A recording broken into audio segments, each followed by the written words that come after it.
To make a simple salt dough recipe, you just need 4 cups of flour, which if you're making them after a Mary Anning session, I've already measured you out 4.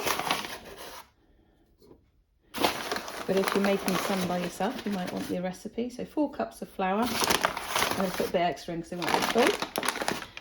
And then you need 1 cup of salt. So I buy the cheap stuff in the Co-op in a big bag. It all works out just about fine.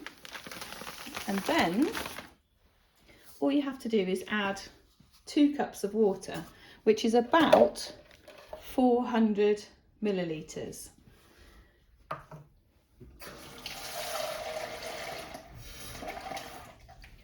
And you have to watch it to see when it all comes together. So I'll pop the mixer on, and it's got a dough hook in that helps to keep it coming into a nice large ball of dough, and we'll just tip in. We're aiming for a dough that is quite firm, not too sticky, because you don't want sticky hands, so I'm not going to put all of the water in, I'll leave some of it out.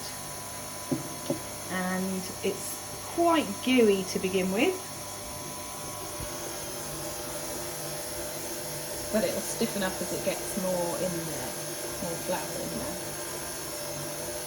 Eventually it'll start to come together. At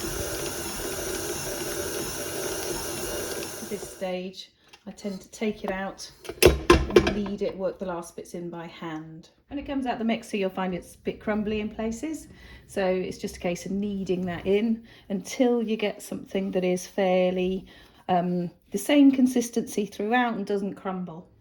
Eventually you'll have a piece of dough that's quite stiff, like that, and not too sticky.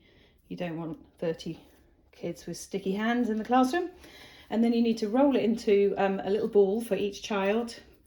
And I suggest what you do when you work with it is you put a little pile of flour down, you park the little ball of dough on the flour, sprinkle some on the top, and then press your item into the top. And then that way it doesn't stick. The flour will help it to release afterwards. Enjoy! You should get 30 out of a batch like that.